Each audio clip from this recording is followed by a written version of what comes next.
Allah Allah ya Latif, ya Allah ya Latif.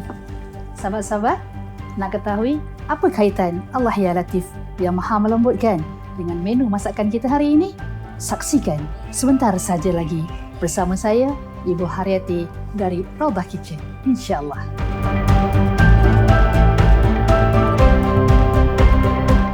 Bismillahirrahmanirrahim.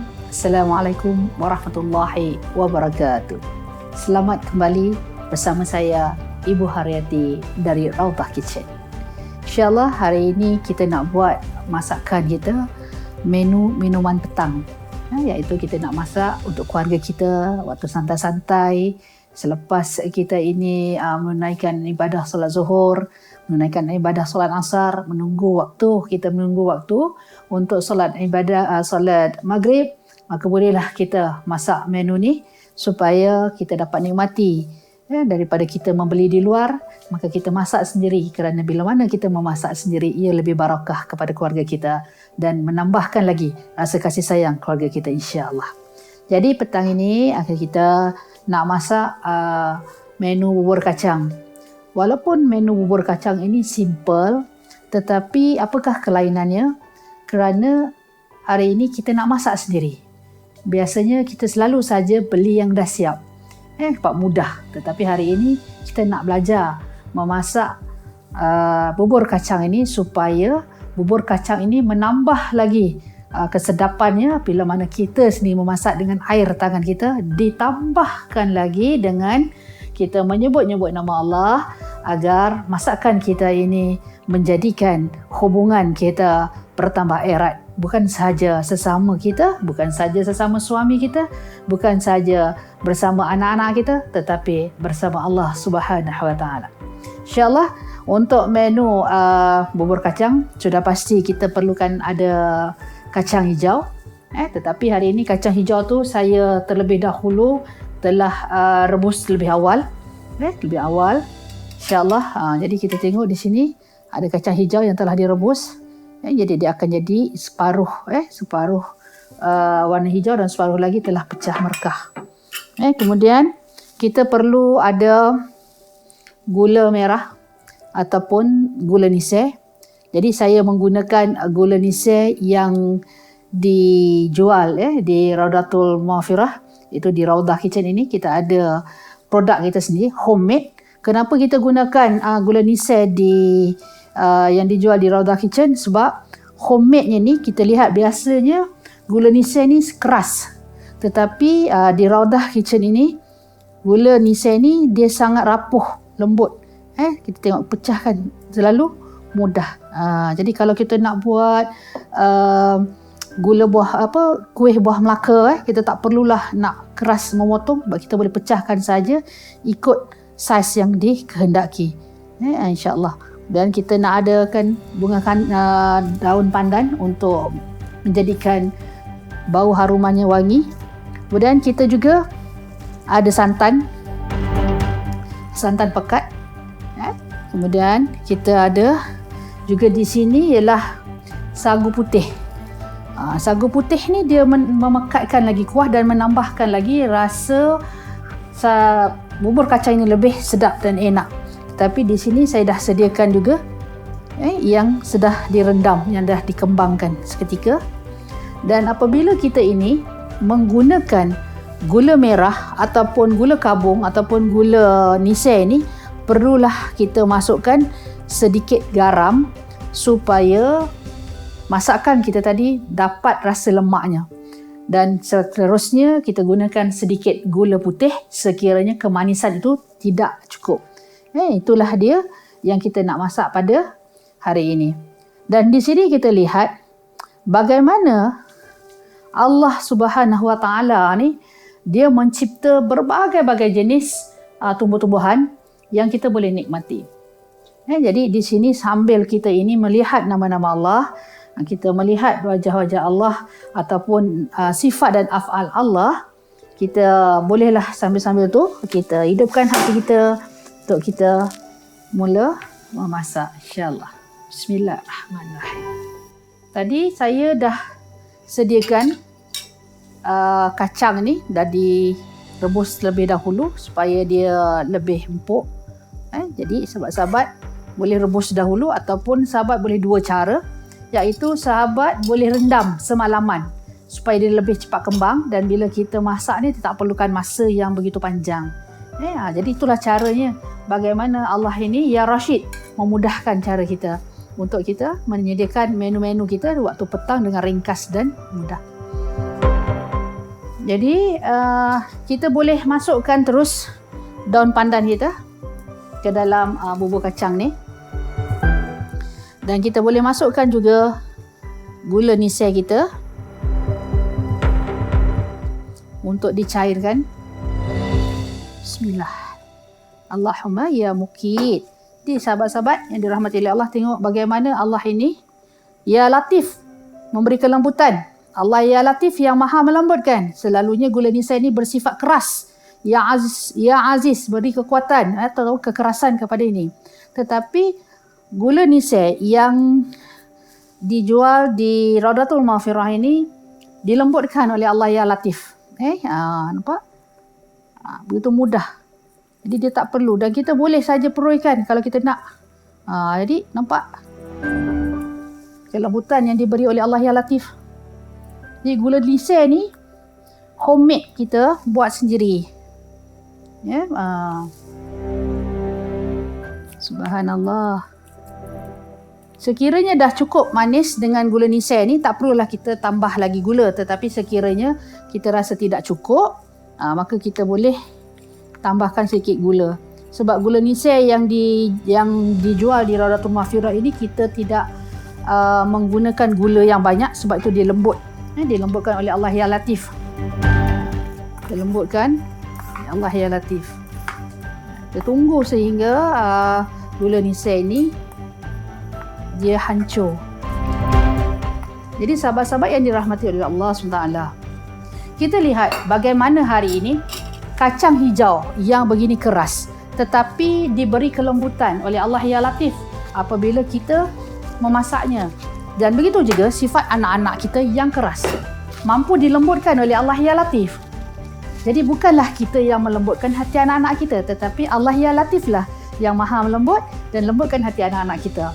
Maka semasa kita ini menyediakan menu bubur kacang ini, hari ini kita nak bagi satu tips untuk melembutkan hati anak kita, lembutkan hati suami kita. Sebab ada ketikanya suami kita ini suka marah-marah, suami kita moody ataupun rasa tidak selesa, rasa dalam keadaan mood yang tidak baik. Jadi bila kita nak bercakap dengannya dengan wajah yang masam, begitu juga dengan sahabat-sahabat ataupun rakan-rakan sekerja, maka kita bolehlah menyebut-nyebut nama Allah ya Latif, ya Latif, ya Latif. Mengapa ketika itu hati-hati mereka ini sangat keras sehingga mereka ini sering kali nak marah dan sebagainya? Ini disebabkan Allah ya Latif menarik daya kasih sayang Allah ya Latif itu daripada hamba Allah itu. Apabila daya ya Latif tak ada dalam diri seseorang, maka dalam hatinya adalah sifat keras. Maka memberontaklah jiwa mereka. Maka mulalah mereka mengeluarkan sifat-sifat amarah. Jadi itulah dia apabila kita lihat bila mana Allah ya Latif, sifat Allah yang maha melembutkan itu tidak ada dalam diri seseorang, maka orang itu sangat sukar untuk bersabar kerana sifat Allah ya Latif yang maha melembutkan tidak ada dalam dirinya. Begitu juga ketika kita melihat anak-anak kita sering bertengkar sesama mereka. Anak-anak kita sering bergaduh ketika bermain. Maka ini menyebabkan sifat Allah ya Latif itu telah ditarik semula oleh Allah ya Latif. Maka bermohonlah dengan Allah ya Latif, ya Latif, ya Latif. Ya Allah, lembutkanlah hati anak-anakku ya Allah, agar mereka ini sentiasa berkasih sayang. Ya Allah, ya Latif, lembutkanlah ya Allah hati suamiku ya Allah, agar suamiku sentiasa menyayangiku. Itu antara cara kita ini boleh menyebut-nyebut nama Allah. Ataupun ketika kita sedang memasak bubur kacang ini, kita beritahu dengan Allah. Ya Allah, ya Latif, ya Latif, ya Latif. Seperti mana ya Allah, Engkau melembutkan kacang hijau yang asalnya keras dan akhirnya menjadi lembut. Seperti mana Engkau ya Allah, ya Latif, melembutkan gula nisai yang asalnya keras menjadi hancur Maka ya Allah ya Latif, lembutkanlah hati suamiku, lembutkanlah hati anak-anakku agar kami mampu sujud dan rokok kepadamu ya Allah. Jadi ini antara caranya. Di semasa kita memasak, kita bacalah Ya Latif, Ya Latif, Ya Latif. Allah Allah Ya Latif, Ya Allahu Ya Latif, Ya Allah Ya Latif, Ya Allah Ya Latif. Allah Allah Ya Latif, Ya Allahu Ya Latif. Allah Allah Ya Latif, Ya Allah Ya Latif. Ya Allah, berilah kelembutan ya Allah kepada sesiapa sahaja yang menonton ya Allah waktu ini. Ya Allah, lembutkanlah hati ya Allah seluruh ummah di dunia ini agar kembali memuji-muji-Mu ya Allah. Jadi kita juga boleh memuji-muji Allah. Kita boleh berdoa ketika kita memasak. Maka di situlah datangnya rasa kesedapan. Dan itulah sebenarnya tips bagaimana untuk menambat hati sahabat handai kita, keluarga kita, ibu mertua kita, anak-anak kita dan sebagainya. Jadi insya-Allah, lihat hanya seketika sahaja. Allah ya Latif, bila kita memanggil Allah ya Latif, Allah pun mempercepatkan. Allah ya Rashid yang maha memberi kecepatan, mempercepatkan proses kelembutan. Tadi insya-Allah, subhanallah. Maka kita boleh terus masukkan sahaja kita punya sagu. Bismillahirrahmanirrahim.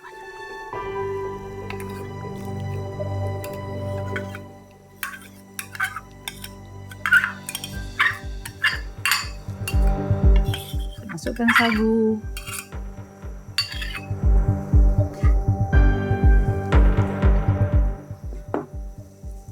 Jadi sagu ni dia akan jadikan lebih cantik. Sahabat-sahabat yang dirahmati oleh Allah Subhanahu Wa Taala, sahabat-sahabat juga boleh menambahkan juga halia sedikit di dalam bubur kacang ini. Tetapi dia akan menjadikan satu rasa yang agak sedikit luar biasa, tetapi tetap lagi dikekalkan oleh Allah ya Baqi ya Razak keenakan rasanya. Jadi di sini saya masukkan juga terus santan.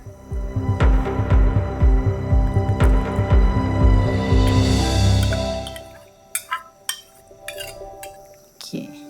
Dan kita bolehlah masukkan sedikit garam. Jangan banyak-banyak ya sahabat, sebab ini hanyalah sekadar nak menjadikan rasa lemak sahaja. Akhir sekali kita boleh tambahkan sedikit gula untuk menjadikan menu kita ini lebih sedikit manis. Tapi tidak perlu dalam kuantiti yang banyak sebab kita telah letakkan gula nisai tadi. Sekiranya gula yang sahabat gunakan tadi terlalu banyak kandungan gula, maka tidak perlulah menambahkan gula di dalam bubur kacang ini insya-Allah. Insya-Allah kita tunggu seketika agar bubur kacang kita ini dia sebati insya-Allah. Insya-Allah, alhamdulillah kita lihat hari ini bagaimana hari ini Allah ya Bar ya Karim.